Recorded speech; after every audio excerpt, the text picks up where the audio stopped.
Bem-vindos, queridos! Hoje nós vamos falar sobre os 4 evangelhos do Novo Testamento, ou seja, Mateus, Marcos, Lucas e João, e me permito incluir mais um, o livro dos apóstolos, aqueles que constituem a espinha dorsal do Novo Testamento. Eu costumo brincar e falar que esses 5 livros eu chamo de o Pentateuco do Novo Testamento. Por quê? Porque o Pentateuco são 5 livros do Antigo Testamento.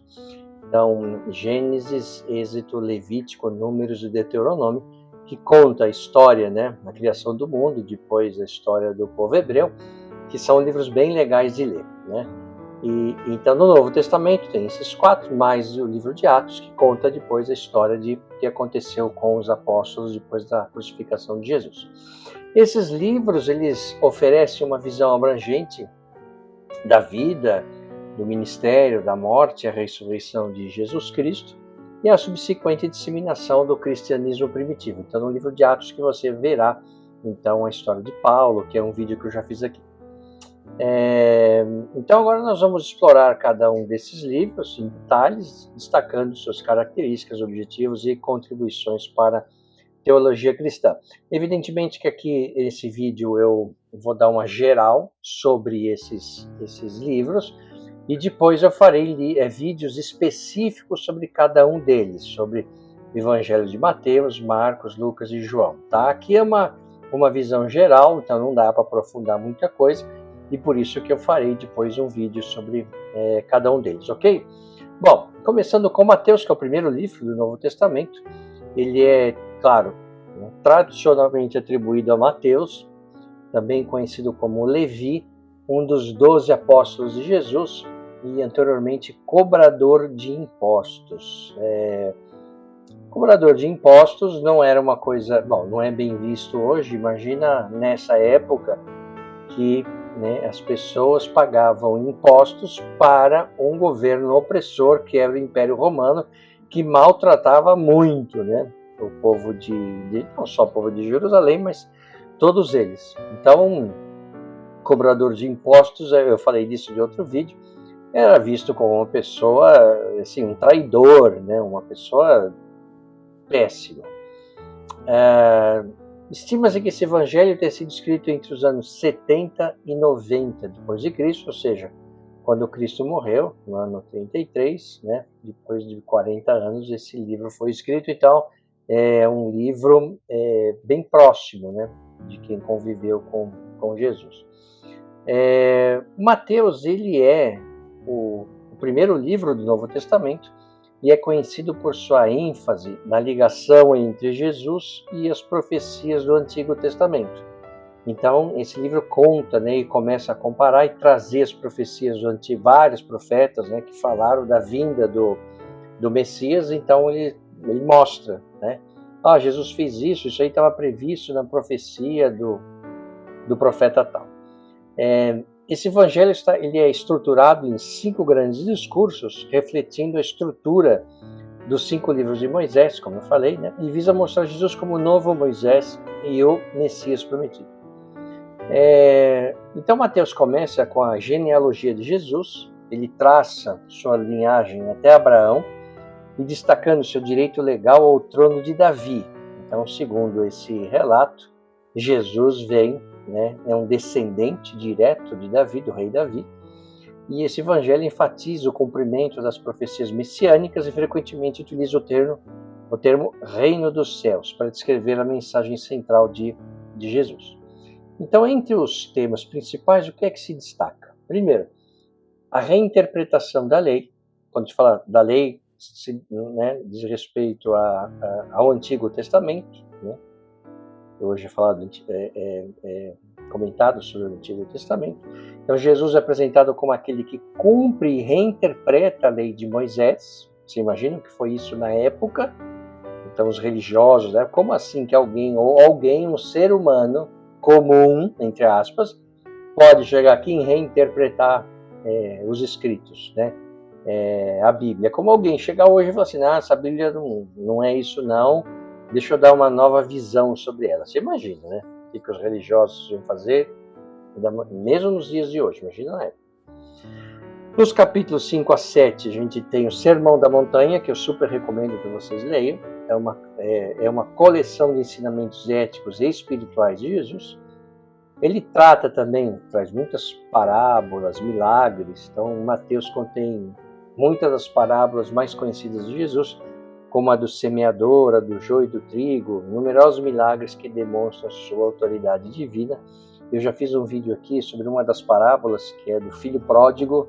Super recomendo que vocês assistam, porque é uma parábola muito bonita, e também que vocês leiam esse trecho, né, da Bíblia, porque é uma história muito legal. Procure se identificar com todos os protagonistas do relato e você verá como é diferente ler a Bíblia desse jeito. Ok? Então, claro que é um hiper resumo aqui, porque eu resolvi fazer um vídeo que traga todos os 4 livros mais Atos, que é o 5º livro. Marcos. Então, o Evangelho de Marcos, ele é tradicionalmente atribuído a João Marcos, um companheiro de Pedro e Paulo. Ele é considerado o primeiro dos evangelhos a ser escrito, provavelmente por volta do ano 60 a 70. Ou seja, a ordem que estão os livros na Bíblia não é uma ordem, vamos dizer assim, cronológica. Esse foi o primeiro livro escrito. Ou, por exemplo, no Antigo Testamento, o primeiro livro qual é? Gênesis.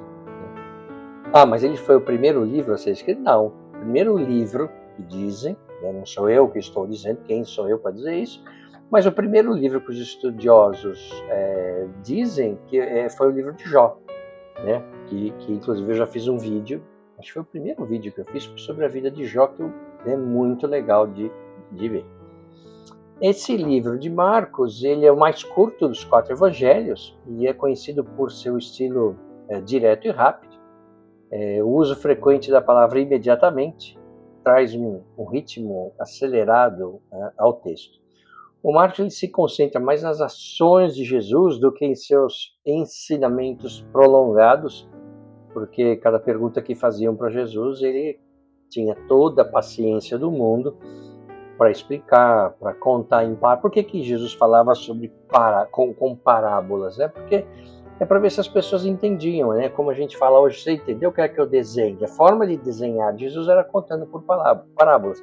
Nem sempre as pessoas entendiam, né? E até hoje, né, 2000 anos depois, a gente está aqui discutindo o que Jesus quis dizer. Então, qual é o conteúdo e os temas principais que Marcos traz? Então, esse evangelho começa com o batismo de Jesus por João Batista. Quem era João Batista? Ele era também um mestre primo de Jesus, né?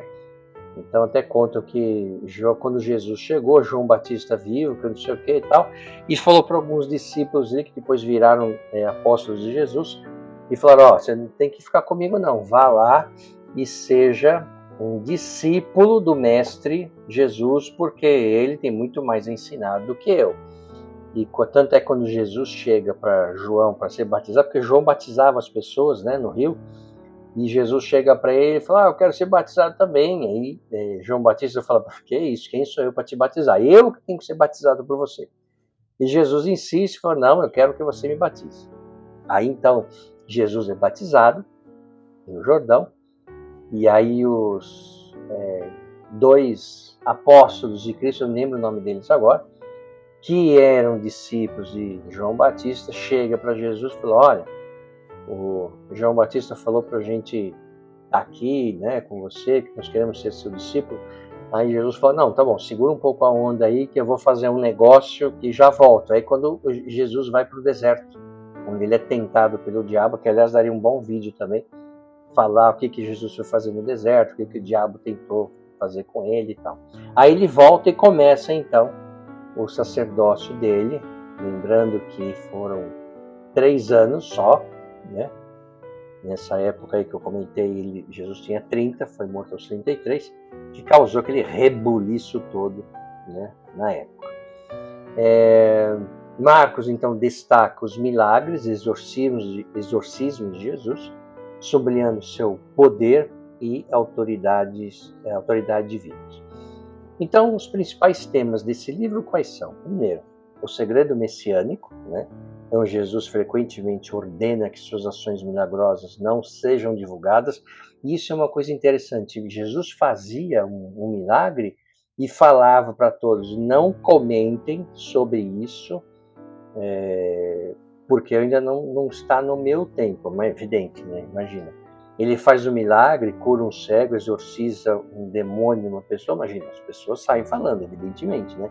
Mas ele falava, olha, não comentem com ninguém ainda, porque não é chegado o meu momento.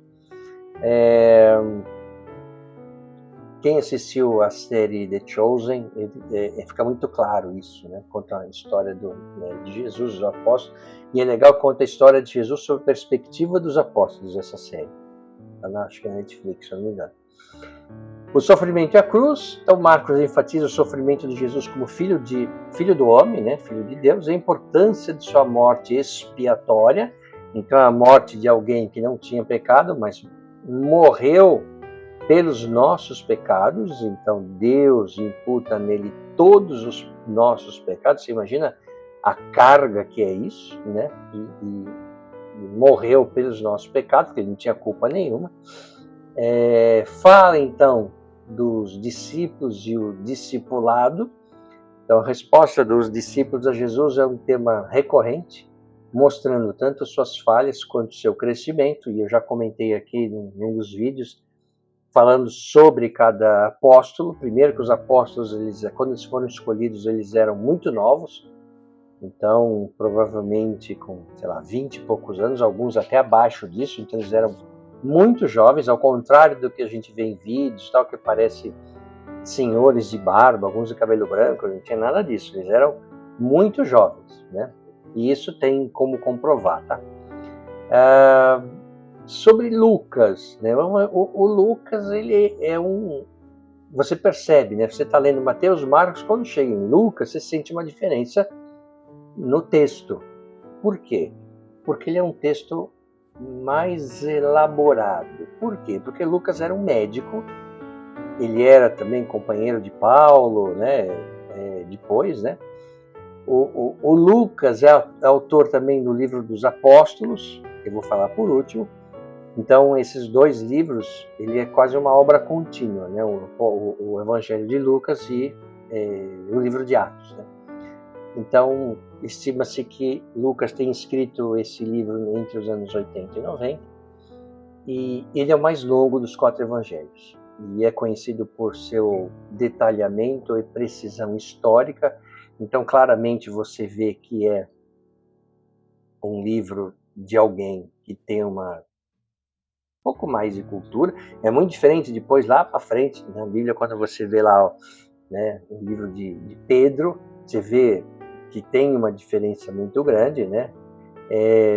Então, o Lucas, ele escreve com um estilo mais literário, inclui muitas histórias e parábolas únicas. Então, ele vai mais no detalhe. O que ele traz de conteúdo e principais temas? Então, Lucas começa com os eventos que precederam o nascimento de Jesus, incluindo a história de Zacarias, Isabel, o próprio João Batista. Esse evangelho dá uma atenção especial aos pobres, né? Pobres, não só pobres, marginalizados, e as mulheres, que Cristo sempre fez questão de trazer para perto, né? Porque eram pessoas totalmente marginalizadas pela sociedade, né? Os judeus da época não se misturavam, e aí viam Jesus comendo com essas pessoas, né? Lidando, tratando bem. Fala, como é que esse cara chega aqui falando que ele é o Messias, não sei o quê, se ele se mistura com esse tipo? Comia junto, imagina. E aí, os principais temas que o Lucas traz primeiro, a universalidade da salvação. Então, Lucas enfatiza que Jesus veio para salvar todos, não apenas os judeus, e isso é tratado muito na parábola do filho pródigo. Por quê, né? Porque assista lá o vídeo que eu fiz, certamente você vai primeiro entender mais o que eu estou falando e vai gostar, porque é uma parábola maravilhosa. Então o filho mais velho, como assim que o meu irmão, o filho mais novo, pegou o dinheiro da herança, torrou tudo com bebedeira, mulheres, não sei o quê, e chega aqui agora ele é bem-vindo em casa de novo? Não, né? Então a parábola diz, os religiosos falam, não, só vai ser salvo, né, por Deus quem estiver rezando aqui com a gente. E Jesus chega e fala, não é assim, né? O reino de Deus, ele é aberto a todos, né? Os caras falavam, não é justo isso com a gente. Então, essa parábola conta um pouco disso. Ele fala também, Lucas fala sobre a compaixão, a misericórdia de Jesus.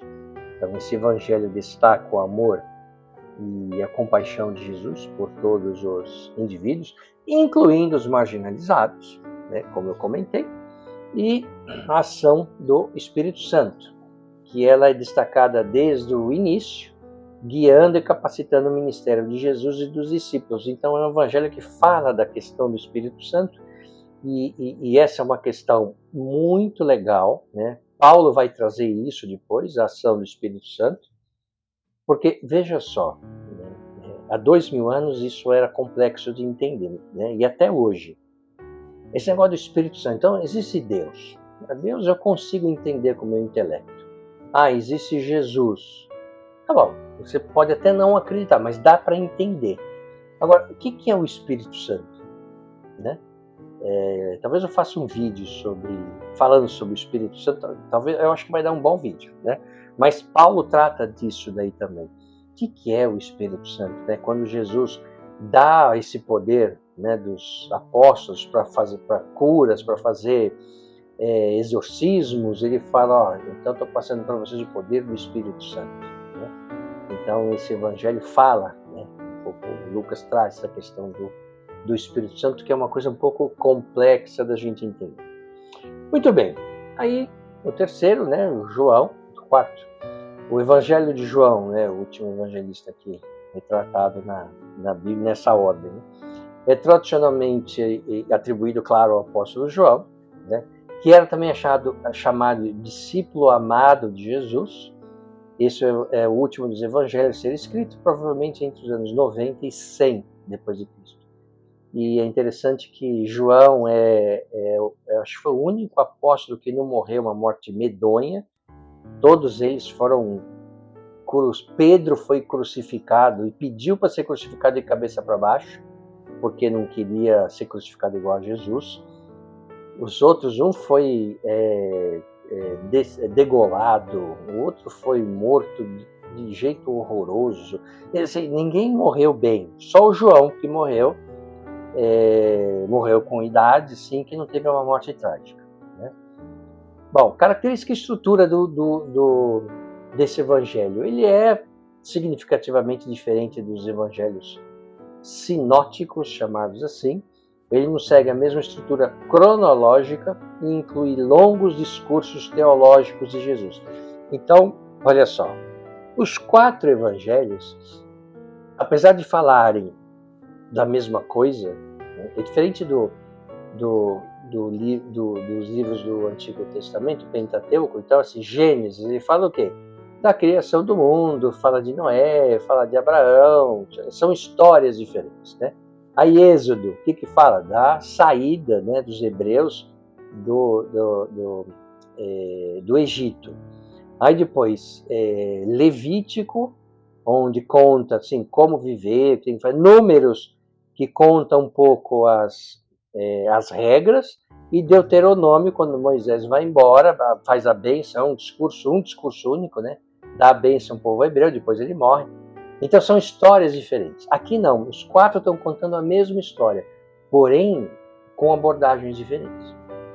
Né? Porque você pode pensar assim, eu vou ler 4 evangelhos, que os 4 falam da mesma coisa? Sim, mas são histórias, são abordagens diferentes. Então, esse livro, né, de João, ele traz os discursos teológicos de Jesus. Então, é muito legal ver essa essa narrativa, né?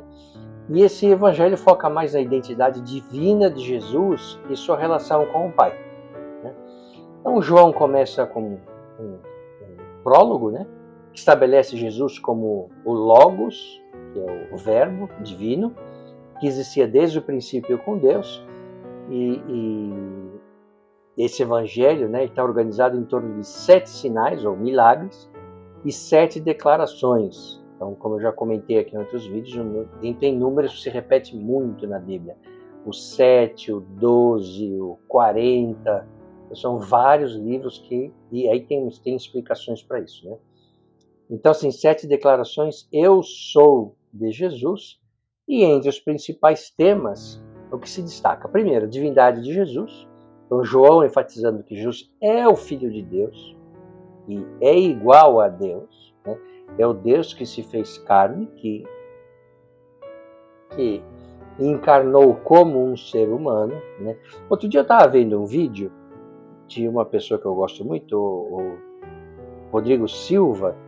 Se você procurar no YouTube, você verá, ele é um arqueólogo e é pastor também, então ele faz uma mistura de ciência com religião muito legal. Ele conta a história de um amigo que tinha um aquário de água salgada, e quem tem aquário de água salgada sabe o trabalho que dá, né?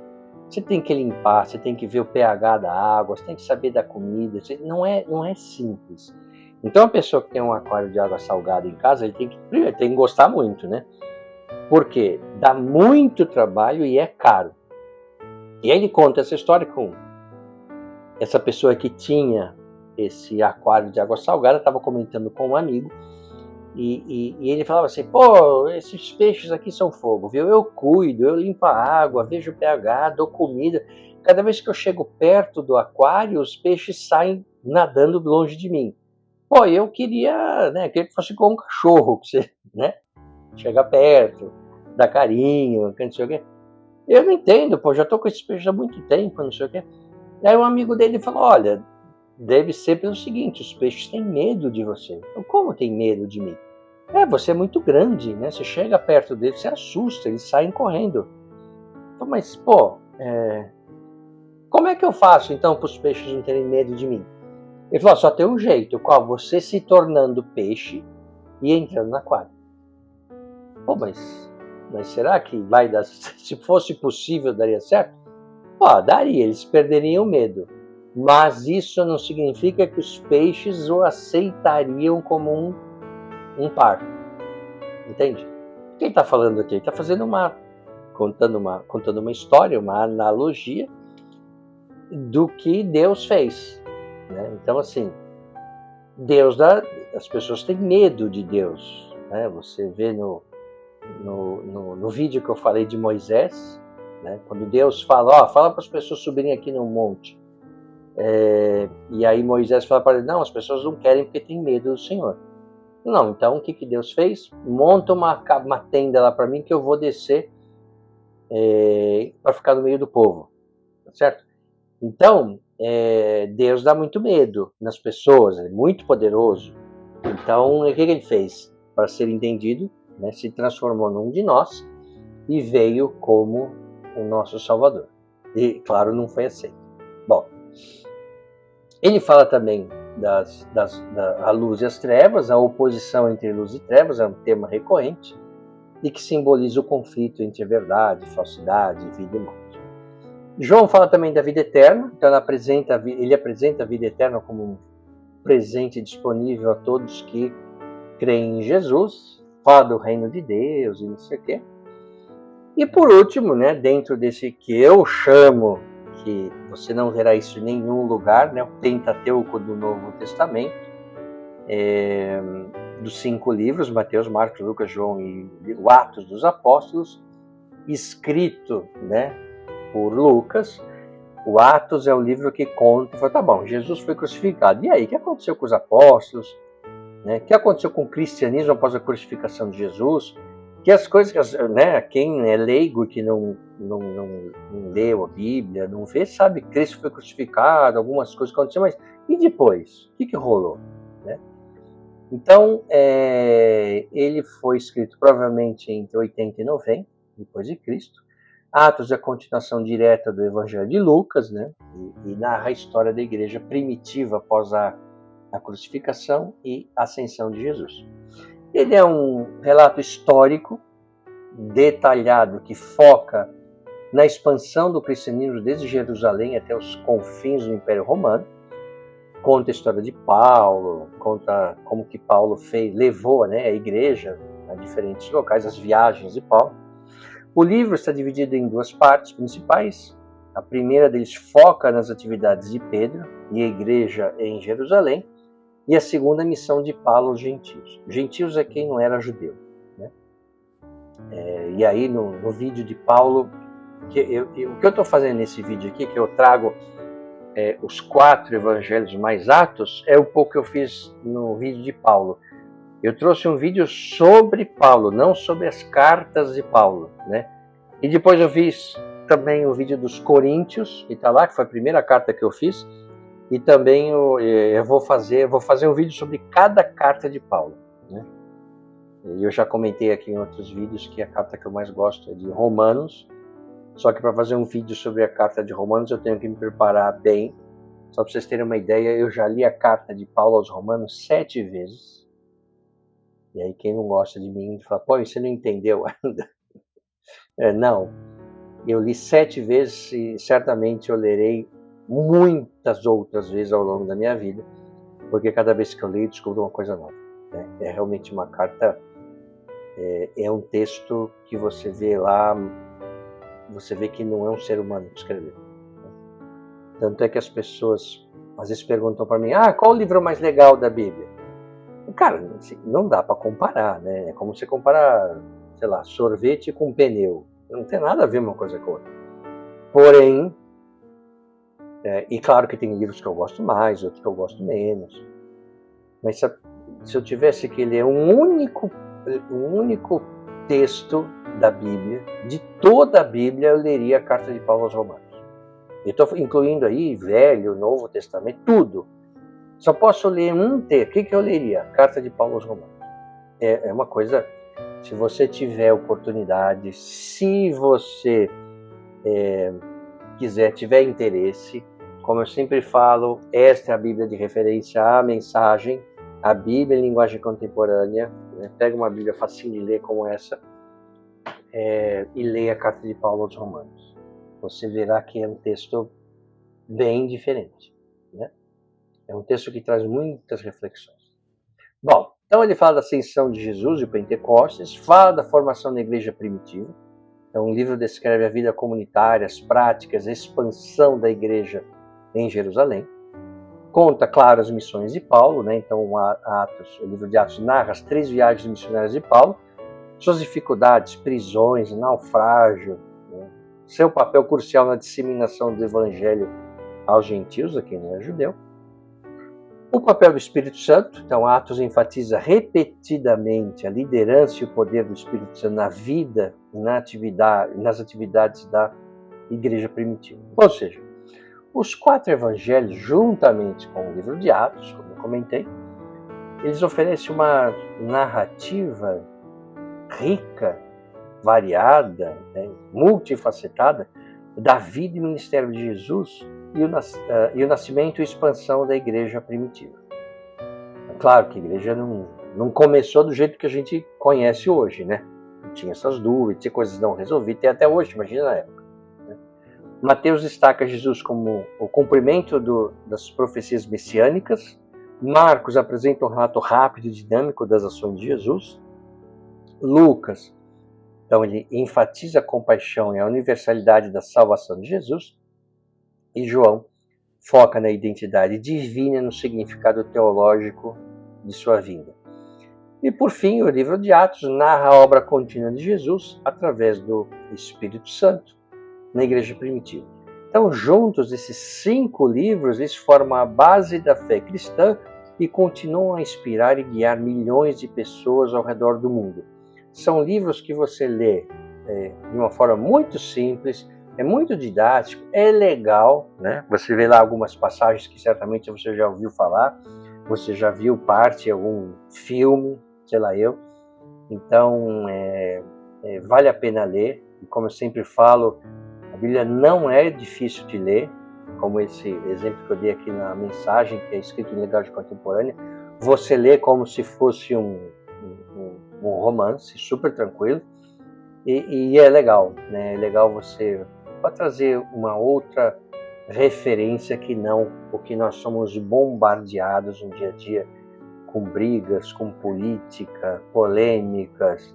Eu não sei vocês, mas eu estou bem cansado com essas histórias que a gente vê nas redes sociais e tal. Então, ler a Bíblia traz com todos os seus problemas, né, que são narrados, e é bom, né, destacar que a Bíblia não esconde os problemas, você começa a fazer um outro tipo de reflexão, ok? Muito bem, obrigado e até o próximo vídeo. Um abraço a todos. O que você acaba de assistir é um resumo, está repleto de simplificações, mas a visão geral é esta mesmo. Agora, se você quiser saber como de fato tudo aconteceu, aí você vai ter que ler a Bíblia.